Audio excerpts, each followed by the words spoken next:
Cameroon. All right. So Jean-Pierre Togolo, are you actually there? Are you there? No. Okay, so I guess we have do we have a presentation, a recorded presentation of his work, de-hierarchization? Actually, Mr. Togo, we present a live presentation, and the two others, it's a pre-recording presentation. And this is Togolo's presentation, de-hierarchization of the spheres of influence of urban development? Yes, he's presenting live. All right, so let's go to that first presentation, if I've got that right.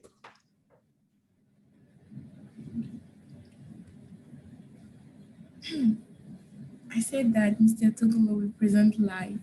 He'll present live. Yes, so, but he's not here. But he's not here. Yes. Okay, sorry, I didn't catch your words. So then, so I don't know. So is the second one recorded? Sonia Falahat Dost? I have yes, I have one pre-recording and one PowerPoint. All right, and so in the second one, then Sonia Falahat Dost, the importance of urban resilience in the COVID-19 post-COVID eras, Tehran.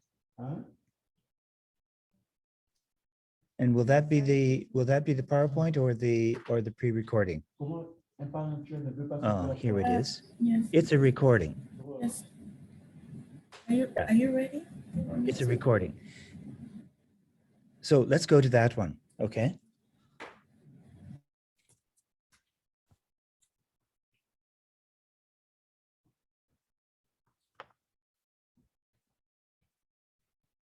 Hello everyone, I'm Sonia Falahadous as a PhD candidate at Southeast University of China. Today I want to talk about my current research about the effects of COVID-19 on the urban resilience indicators in Middle East countries. Now I selected a part of this research as a presentation of today. The title is The Importance of Urban Resilience in the COVID-19 and Post-COVID-19 Era, Case Study Tehran. Now I want to start with the content section. The content is included the introduction of COVID-19, a brief history of COVID-19 pandemic. This is in Iran. The challenges and problems of metropolitan cities like Tehran, and the factors of urban resilience on perspective of COVID-19, data, sources, and methodology. The last part is related to suggestion and conclusion. Now look at the introduction part about COVID-19 pandemic, Middle East, and experience in Iran. The introduction of COVID-19 in December 2019, a novel coronavirus subtype first detected in Wuhan, China. Then COVID-19 pandemic has swiftly spread all over the world and have become a global public health crisis after the SARS and MERS in the last 2 decades. And also, it is the highest alert level of WHO. The epidemic has had devastating consequences on human health, lives, and economics. More than a million people infected by this pandemic, and more than 3 million deaths have been reported in 216 countries worldwide as of June 1st. 2021, and the number of the new cases and deaths has been still increasing. Here is the last report of WHO about COVID-19 pandemic in Middle East country. As the table shows, Iran is the country is served from the pandemic high rate of deaths and infected care proportion to density and population. Iran, compared to other Middle East country, has faced many challenges during the COVID-19 era, and also look at the history of the pandemics in Iran. Iran always served from this kind of problem and challenges. Moreover, we will point out the reason of this problem. The outbreak experience of Iran from the plague, cholera, flu, now COVID-19. On 17 February 2020, Iran reported its first confirmed cases of infections in Qom. Qom is a city close to Tehran, about 1 hour distance. This virus may have been brought to the country by a merchant from Qom and had traveled to China. For the first time, the government initially rejected plans to quarantine entire cities and areas, and heavy traffic between cities continued ahead of Nowruz. Nowruz is a New Year of Iranian. It's increased the cases and the number of deaths. After that, the government decided to respond to coronavirus, canceled public events, closed school, university, shopping center, bazaar, and holy shrines, and banned festival celebration. By the way, the COVID-19 affects all of the aspects of urban resilience in Iran, and especially in metropolitan areas like Tehran. And the GDP, at the last report of GDP, fell down more than 50% because of the coronavirus pandemic. Now in this part is about the data sources and methodology. The material and criteria extracted from through the literature review, history, pandemics, and questionnaire from experts. The data is extracted also from statistical yearbooks of Tehran, and the urban resilience indicators on perspective of COVID-19 as economic and ecology already selected. And the last one of this part is method. The method is TOPSIS model. The TOPSIS method is commonly used to comprehensive intra-group evaluation method that can make full use of information of the original data, and its result can accurately reflect the differences among evaluation scheme. The part of discussion based on model result, this presentation constructed an urban resilience index system for the metropolitan area under a new coronavirus pandemic scenario using entropy-weighted TOPSIS model for the past 15 years since now. Economic resilience is the key urban resilience in COVID-19 scenario. Economic diversification when a pandemic such as COVID-19 occurs can prevent the urban economic system from suffering devastating due to economic dependence on a single industry. In the recovery process, diversity can also provide variety of economic resources and services support. And so the annual GDP of the assessed objects is selected for representations. The local fiscal budget and the total tax revenue of the region not only provide a financial guarantee to prevent harm from a pandemic and support urban recovery and construction, but also help solve problems related to employment resilience, especially after occurrence of emergency. The pandemic has had the most severe impact on tertiary industry, and thus the greater the proportion of tertiary industry is, the greater the impact caused by pandemic. This will further lead to a slower recovery speed. Therefore, the proportion of tertiary industry in GDP selected to represent economic resilience. The impact of COVID-19 on foreign direct investment is self-evident, and the reduction in the foreign investment caused by COVID-19 should not be exempted from consideration. When there has historically been more foreign investment, the reduction caused by COVID-19 will increase the difficulty urban economic recovery. After the economic, the ecological resilience is the fundamental to resilience and the fight against COVID-19. Urban natural environments can provide many ecosystem services, generate public health synergy, and benefit human health well-being. Among them, green space area and green coverage rate in built-up areas affect the living environment and indirectly affect public health. Green vegetation is conductive absorbing of removing substances such as CO2, PM2, alleviating virus transmission, the urban heat island effect, and public health damage caused by the heat island effect. A green ecological environment and public green space are also conducive to active exercise, stress relief, and mental health recovery among residents. And another factor, air quality, consistently affect residents' health, especially respiratory and circulatory health, and air pollution can thus accumulate to exacerbate the effect of COVID-19. The land area was selected as a representative element to measure the danger of COVID-19 pandemic in cities. The greater the urban land area is, the sparser the population and the smaller the influence of factors driving the COVID-19 pandemic.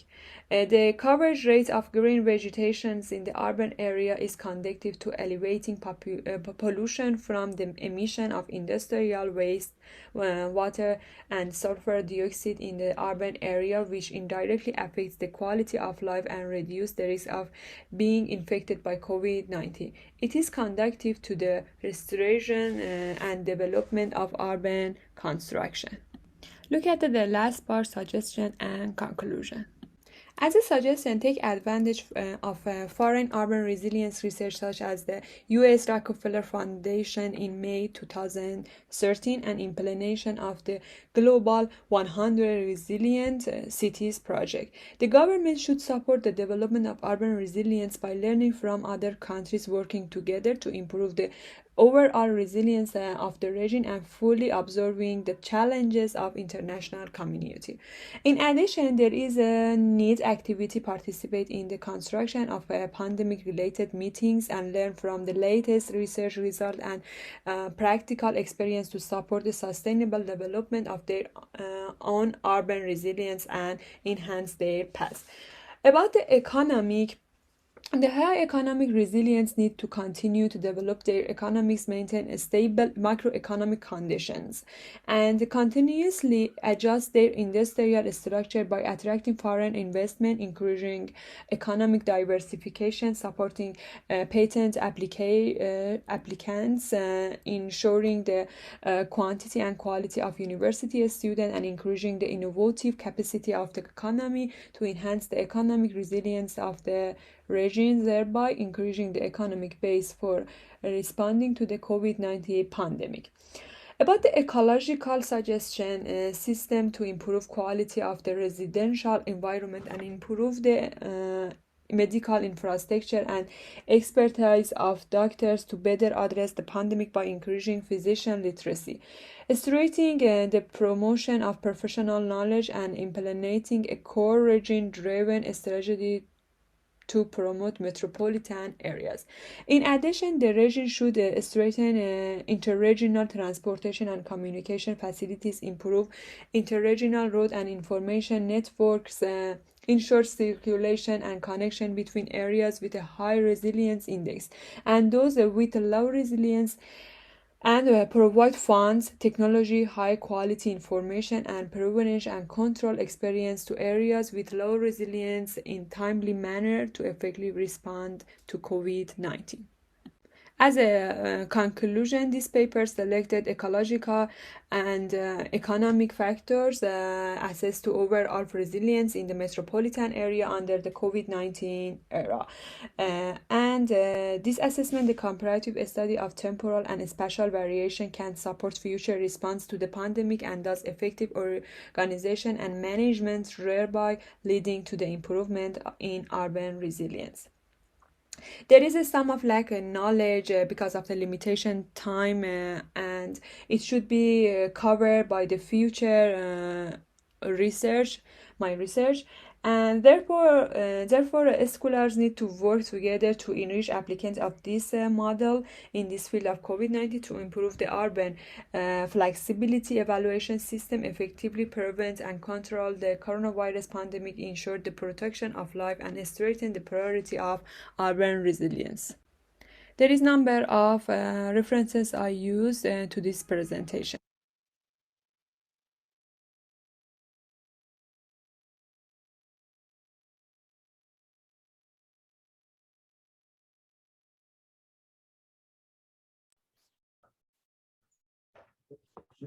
Okay, thank you for that. I'm not sure that we have Ms. Falahadost present. I don't see her. And I wondered if our other participants have something to offer our presenter via the recording.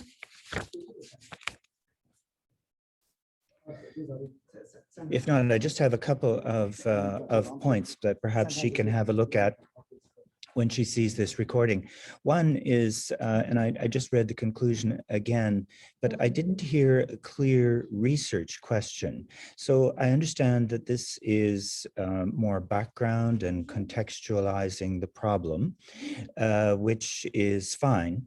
But I would like to have seen a research question here, clearly stated. Okay, that's one thing. The other thing that, and I'm not an economist, so I am speaking, I'm out on a limb here, but I have been hearing consistently over the last couple of years much about internal economic development and especially consumption driving the GDP. And in developed countries, as we know, this internal consumption is more than 60% of the economy. So while we can talk about FDI and other forms of economic revitalization, I'm surprised that we don't hear more about internal consumption as a driver of GDP, particularly in this context where borders are closed and so on. So those are my two small comments for the presenter when she gets to have a look at this recording. Okay, so if there's nothing from anyone else, I see something in the chat, but all right. So, but we do have Ines Raimundo, right? You are here. Yes. I think I saw you here a few minutes ago, and Yes, I'm here. you're here. Good. So you have a PowerPoint, right? I have both a PowerPoint and a recorded presentation. I sent it. Okay. Recorded presentation. Yes, better to use the recorded presentation. All right, all right. So our technical support person has heard that, I presume.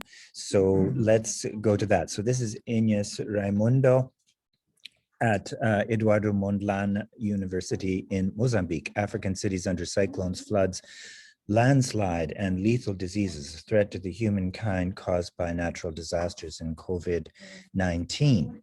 Let's see the presentation.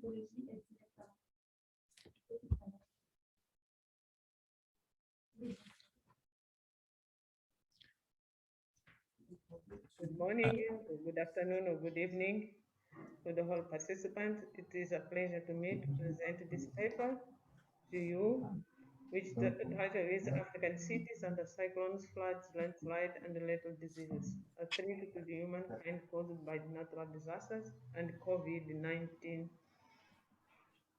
So, I'll start from some facts about natural disasters and then about diseases, particularly the COVID-19. So facts about natural diseases. This data is based on data of 2019 and 2020. The first fact is, for years, African cities have struggled with negative impacts of natural disasters that have created more challenges to poor city dwellers in accessing enough resources to food, decent housing, and cleaner water, as dispersed household income is spent in process of rebuilding houses or trying to reconstruct roads or deadlocks because of destruction caused by cyclone, floods, and landslide. Climate changes have been given responsibility for the high risk of exposure of these cities to natural and industrial disasters. Faster urbanization, coastal location of most of these cities where rivers found the most, poor infrastructure that could support the negative impacts of disaster, as well as lack of policies about disaster risks. High level of poverty and military events have together played a role in the current chaos of African cities. And African cities at risk are at risk due to sea level rise, which means the situation would worsen. Mozambique, a southern African country, is one of the countries that has been dramatically hit by natural disasters, cyclones, floods, and drought. So this map of African seeds exposure to natural disaster show or illustrate better how African seeds are vulnerable to disasters. According to the same map, Western African seeds are the most vulnerable. In the Southern African region, South Africa leads the cities. However, there is no mention about Mozambique, a country that between 1980 and 2017, this country has been hit by 27 events of floods, 12 of drought, 16 of tropical cyclones, and 27 epidemics. In 2019 and 2021, African, Mozambican cities located in coastal zones were hit by Idai and Kenneth cyclone in 2019, and this current year, Mozambique again was hit by Chalan and Luis tropical cyclones.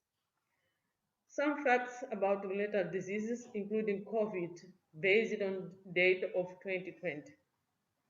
Most of African cities share common post-independence challenges in relation to urban development issues shaped by low level of economy, high level of poverty, and unemployment rates among young. With the outbreak of COVID in the year of 2020, apparently African cities were immune, including Mozambique, among countries had the lowest COVID rate infection. In Africa, urbanization and COVID rate infection seemed not to be aligned, as shown on table in the right. So we can see this table, which is about the rate of urbanization and by COVID rate infection in 2020. Some of figures from African countries show that the highest COVID rate infection is seen in Chad country, and the lowest one was in Mozambique. But again, this data is about 2020 because currently the situation has changed. In terms of rate of urbanization, as I was saying, that seems that there is no connection between, or there is no alignment between COVID rate infection and rate of urbanization. You can see, for instance, countries like Angola and South Africa, there is a rate of the rate of urbanization is the highest, but the COVID rate infection is the lowest comparing to the other countries. However, we have a country like Algeria in Northern Africa, which rate of urbanization is also high, and the COVID rate is also slightly high comparing to other countries. So the source is there, you can see. So continuing, on the other side, the Africans celebrated their apparent immunity to COVID, while the entire world was struggling with faster growth of infections. Africans were enjoying while the experts were trying to give a meaning of this apparent low level of infection by COVID. Two main assumptions were advanced in some few papers written up to date. One, weather conditions characterized by high temperatures, and second, African leaders imposed at an early stage drastic measures that included lockdown or state of emergency that limited movement of people. At the individual levels, Africans, particularly in cities, were concerned about using face masks, hand washing, maintenance of social distancing, etc. Even the so-called safe cities are affected by COVID-19, as the second wave has affected even those African cities had low rates of infection. Conjoining urban rapid growth, natural disaster, and COVID pose a meaningful threat to progress towards achieving SDG 11, which is aimed at making cities and human settlements inclusive, safe, resilient, and sustainable. This communication aims to discuss how Africans are battling towards meeting the SDG 11 at the midst of lethal diseases and natural disasters. Understanding of the SDG 11 and where are we?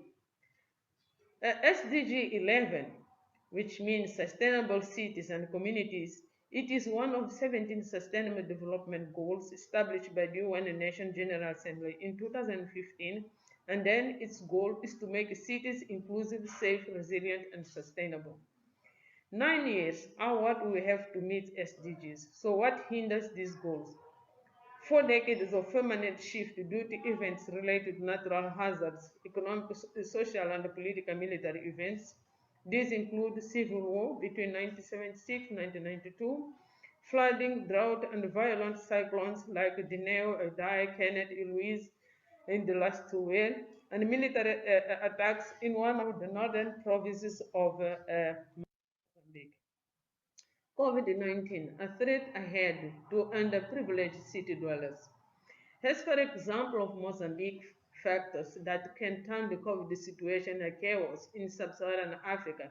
Cities are skeptical because they believe that it's a disease that affects cold zones. The refusal to stay at home has following arguments. We cannot sit and wait to die. We need to work. If we stay at home, who will feed our children? This is not our disease. It is Chinese and European disease. We cannot afford to buy masks and sanitizers. We don't even have water to drink. We puff eucalyptus leaves. City dwellers who live in overcrowded informal areas cannot afford to social distancing. A growing number of homeless city dwellers, people who share public transport, public schools lack toilets, disinfectant, running water, lack of testing capacity, low vaccination coverage. Multiple burdens and battles that Africans are in are wars, natural disasters, economic crisis, and the cascade impacts on urbanization altogether are putting city dwellers in permanent vulnerability. Conclusions. African cities are under threat due to successive occurrences of natural events, such as drought, cyclones, and floods all work together in a short period of time and highly destructive. From cities located in coastal zones to hinterland, people are paying a high bill due to the damaged environment as an of the impacts of changing climate. 9 years are remaining to meet the Sustainable Development Goal 11, which is about sustainable cities, resilient and safe communities. This is a mirage taking into account that 1. The country is in the midst of devastating climate events and is still under reconstruction. And to make things worse, the country is facing a battle against terrorism and the impact of COVID. COVID has not been killed like war and cyclones. COVID has social and economic impacts, as people cannot produce regularly, cannot cross border for cross-border trade. And natural disasters and COVID in a weak economy prevent to meet the SDG 11 because of all the events that I have been presented. And I finish.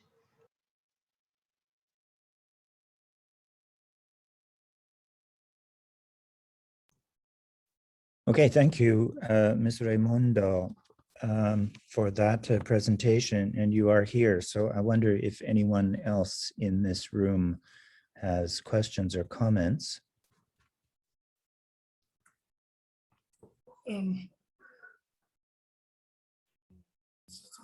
Yes. Hello, sir. Yes, go ahead. Go ahead. Yeah. I want to appreciate the presenter for the effort she has made concerning the presentation. Well, whereas our concentration was on the natural, threat of the natural disaster. The humankind, threat to the humankind by the natural disaster. I was wondering whether there was any attempt by the presenter to see the role that, anthropogenic factors, to what extent can, human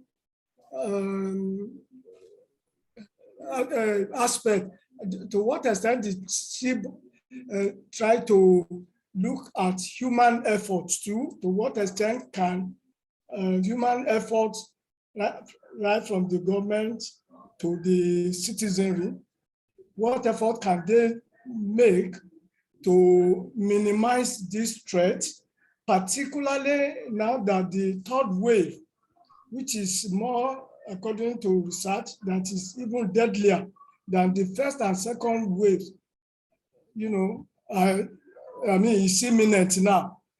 To what extent has the system prepared even the citizenry towards minimizing the threat caused by this natural disaster? Thank you so much.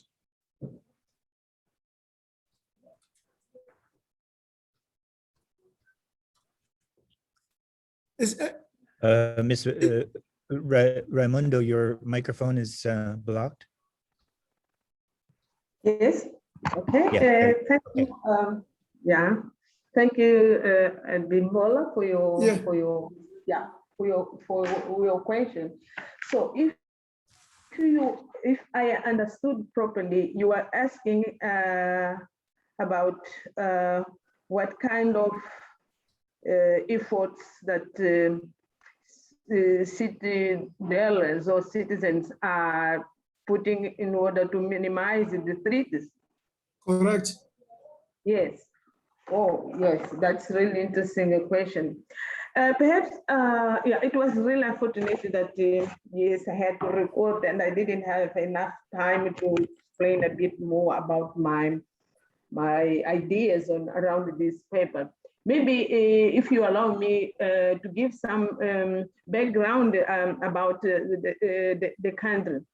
Currently, we are, to be honest, we've taken a lot of alternatives or measures in order to minimize the situation. But what is happening in this particular country, which is called Mozambique, there's so many issues. For 46 years, this country, after its independence from Portugal, this country has dealt with several issues in the same time. War, while we're trying to cope and to get a peace, we have a natural disaster. So we are in the midst of negative impacts of natural disaster, the war, and also with this economic crisis. We are trying to do anything in order to minimize it. The government is also doing its part, but the communities, because no one wants to die, we are doing anything in order to minimize the negative impacts of anything. So what is happening? Because this is the thing that climate change can bring, because we have these unpredictable events.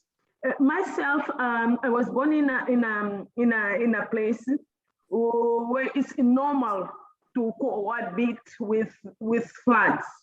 But for instance, before 1990, what was happening? We didn't have these recurrent floods. What we have, we could have a floods in 5 years. We could have 1 or 2 episodes of floods. But now we're having, every year we're facing floods. This is really turning very hard to cope with. So what we are doing in terms of strategy as citizens, not partly because of the strategic of the government strategy. What we are doing is I believe that this is the same strategy in many African countries. We fortunately, actually, we can still afford to have 2 places to live. One in the valley, which is closer to the river that floods every year.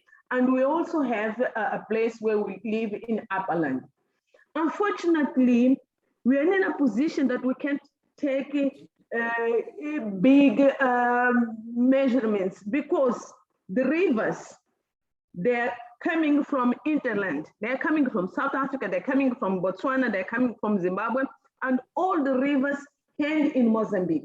And we're in a situation that we don't have dams, and to build a dam is a long process. I remember, and I know one of the dams that would minimize the negative impact of floods. The discussion has more than 10 years. because to build a dam must come from a regional agreement. So what we are doing, in fact, is not a big strategies, because we're really depending on what is happening upstream. Particularly, one of the rivers that ends in my city where I was born, in that river, I got from the literature that in upstream, like South Africa, in Botswana, they were built 2,000 dams. But in Mozambique, we just have only one dam, and we're trying to build the second one, so in order to minimize the impact of the floods.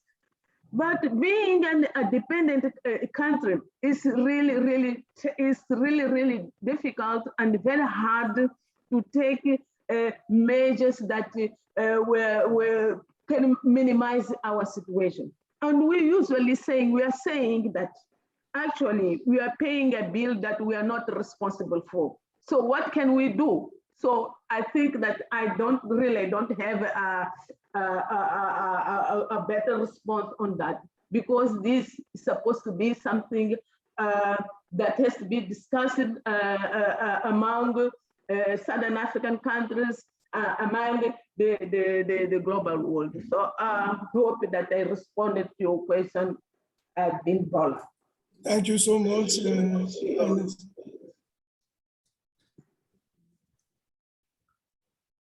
Yeah, it strikes me that with this very large number of challenges striking all at the same time, nevertheless, there needs to be some kind of prioritization of approach. And I think, you know, people at the bottom of the hierarchy, say the ordinary people on the street or in the countryside, need to know what they need to do first, I guess. So when we are all faced with a lot of challenges, there's a risk that we do nothing. That is always waiting for us when we are faced with this kind of depressing situation of so many environmental and health challenges. So just wondered if you had any small comment to make on that with regard to priority. Oh, thank you, Dr. Zacharias. Okay. What can we prioritize? Because we have war. The war kills people. We have floods. We have cyclones, and all together they kill people. So what can we prioritize in this? Honestly speaking, it's really difficult to respond to this question, because the cyclones and floods, they are doing the same what these people are doing, killing people. Because beside of killing people, they're also destroying infrastructure. They are burning houses, and this is the same that floods and cyclones they are doing. The floods and cyclones, they are destroying house. I believe that you might have read or watch on the TV what is happening here in Mozambique. For instance, we're trying to cope with this war. We still don't understand why people are being slaughtered like animals. Even animals, they don't deserve to be slaughtered, but people are slaughtered like that. Actually, okay, we have this regional army from Southern Africa, from SADC, that they came here to help, and also we have guys coming from Rwanda. I'm not sure if this is the best strategy, because now we are trying to deal with war, while we are in these months, because now from May up to December, will not have floods and will not have cyclones. So that's, I think, the priority now is the war. Believe that next year we'll have another floods and we'll have another cyclone. That is really amazing. If you're comparing this, the most recent floods, the most recent cyclones that we have in 2019, the speed was about, Idai and Kennedy, the speed was about 300 kilometers. per hour. Yeah. And again, this year, 2 years later, in the same region, we also have this. And we have to thank you. Usually Mozambicans say, thanks God, because we have Madagascar. Because Madagascar it acts like a bumper in a way that it reduces the spin or the strength of cyclone.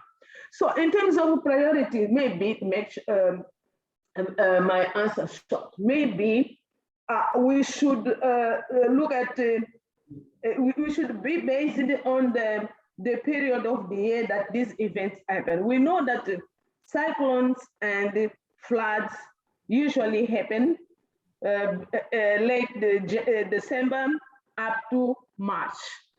But we all know every day you are reading the news that people are killed. Actually, we have it's about thousands of IDPs, and also we have people who are refugees in our neighborhood countries. And the most interesting thing on that is in the past, when we had these 16 years of war, between 1976 and 1992, the SADC countries, they were eager to receive Mozambican refugees. But now we are really surprised and shocked because a country like Tanzania closed the borders. And we're wondering, but why is like that? We're members of the same economic organization, which is SADC. And we agreed, if you go to the conventions that we signed, the countries have signed in the African Union, we agreed that we would support each other. But now borders are closed, which is meaning that we are in our own in terms of, so we have to deal how to do. But fortunately, one of the former African Bank representative in Mozambique, he said that Mozambicans are really resilient because they're able to cope with different situations that they've been imposed internally and externally. Yeah. Right. Very, very good answer there. Well, I wish you better success in future, and especially some regional cooperation. I guess we all want that, international cooperation in the context of what we're living through now, but especially what you are living through in Mozambique. So I hope your neighboring countries can get together and have a common approach to problems that, after all, are touching all of us. So thank you very much for that. Just one last call to see if Mr. Togolo is here. I don't see him. And he didn't give us anything, right? Can I ask the technical support that? We didn't get anything from him. All right, so that, I think, winds up our session. We're a few minutes early, but we didn't have the third presentation. Any last words from anyone? I am willing to hear.